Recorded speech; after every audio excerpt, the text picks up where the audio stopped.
CUT special series में एक बार फिर से आपका स्वागत है। इस एपिसोड में हम उन प्रश्नों को देखेंगे जो आपके परीक्षा के लिहाज से बेहद महत्वपूर्ण साबित हो सकते हैं। तो चलिए शुरुआत करते हैं। पर्पल डे कब मनाया जाता है? ए 15 मार्च, बी 20 मार्च, सी 24 मार्च, डी 26 मार्च। इस प्रश्न का सही उत्तर है विकल्प डी 26 मार्च। चलिए देखते हैं इसके विश्लेषण को। पर्पल डे हर साल 26 मार्च को मृगी के बारे में जागरूकता बढ़ाने और इस बीमारी से पीड़ित लोगों की मदद करने के लिए मनाया जाता है। अगला प्रश्न है, भारत की पहली स्वदेशी MRI मशीन कहाँ स्थापित की जाएगी? ए Fortis health care, B Akhil Bharatiya Ayurvigyan संस्थान, सी अपोलो अस्पताल दिल्ली, डी टाटा मेमोरियल अस्पताल। इस प्रश्न का सही उत्तर है विकल्प बी अखिल भारतीय आयुर्विज्ञान संस्थान। चलिए देखते हैं इसके विश्लेषण को। पहली स्वदेशी MRI मशीन अक्टूबर तक ट्रायल के लिए नई दिल्ली के एम्स में स्थापित की जाएगी। अगला प्रश्न है, नीति आयोग की पूर्णकालिक सदस्य के रूप में किसे नियुक्त किया गया है? ए राजीव गौबा, बी अमिताभ कांत, सी PK सिन्हा, डी राजीव कुमार।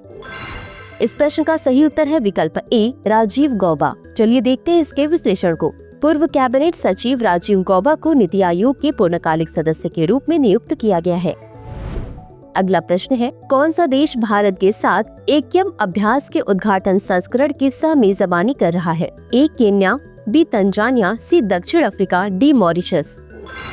इस प्रश्न का सही उत्तर है विकल्प बी तंजानिया। चलिए देखते हैं इसके विश्लेषण को। एकयम अभ्यास के पहले संस्करण की सह-मेजबानी भारत और तंजानिया पीपुल्स डिफेंस फोर्स यानी TPDF द्वारा की जा रही है। अगला प्रश्न है, नवंबर 2024 तक स्वर्ण मुद्रीकरण योजना के तहत कितना सोना जुटाया गया? ए 10,000 किलोग्राम, बी 20,000 किलोग्राम, सी 31,164 किलोग्राम, डी 50,000 किलोग्राम। इस प्रश्न का सही उत्तर है विकल्प सी 31,164 किलोग्राम। चलिए देखते हैं इसके विश्लेषण को। नवंबर 2024 तक GNS के तहत लगभग 31,164 किलोग्राम सोना जुटाया गया है। अगला प्रश्न है, वैश्विक वार्मिंग का कितना प्रतिशत ब्लैक कार्बन और अन्य सुपर पॉल्यूटेंट्स के कारण है? ए 10%, बी 25%, सी 50%, डी 75%। इस प्रश्न का सही उत्तर है विकल्प सी 50%। चलिए देखते हैं इसके विश्लेषण को। हालिया अध्ययन में पाया गया कि ब्लैक कार्बन अन्य सुपर पॉल्यूटेंट्स के साथ आज तक वैश्विक वार्मिंग के लगभग 50% हिस्से के लिए जिम्मेदार है। अगला प्रश्न है, सिंगापुर के किस स्थान पर समुद्र के 7,000 मीटर नीचे एक आर्ट गैलरी स्थापित करके इतिहास बनाया गया है? A Mariana Trench, B Great Barrier Reef, C Caribbean सागर, डी भूमध्य सागर।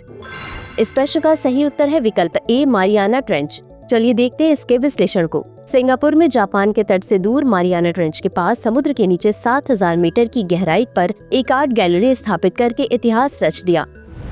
अगला प्रश्न है, कुकरेल नाइट सफारी और एडवेंचर पार्क का निर्माण किस राज्य में शुरू होगा? ए उत्तर प्रदेश, बी राजस्थान, सी तमिलनाडु, डी मध्य प्रदेश।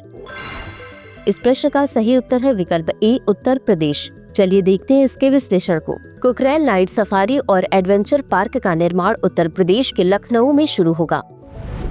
अगला प्रश्न है, एबेल पुरस्कार 2025 से किसे सम्मानित किया गया? ए जॉन मिलनर, बी मसाकी काशिवारा, सी एंड्रयू वाइल्स, डी करेन ओहलनबेक।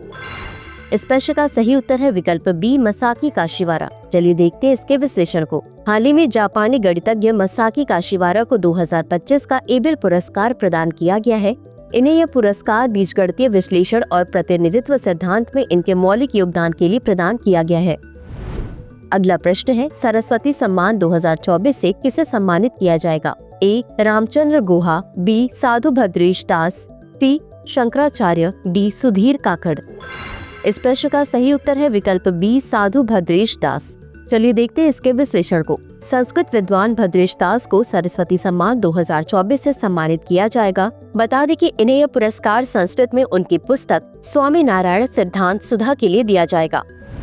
तो चलिए इसी के साथ अंत में देखते हैं आज के अभ्यास प्रश्न को। VLSRSAM का परीक्षण किस स्थान से किया गया था?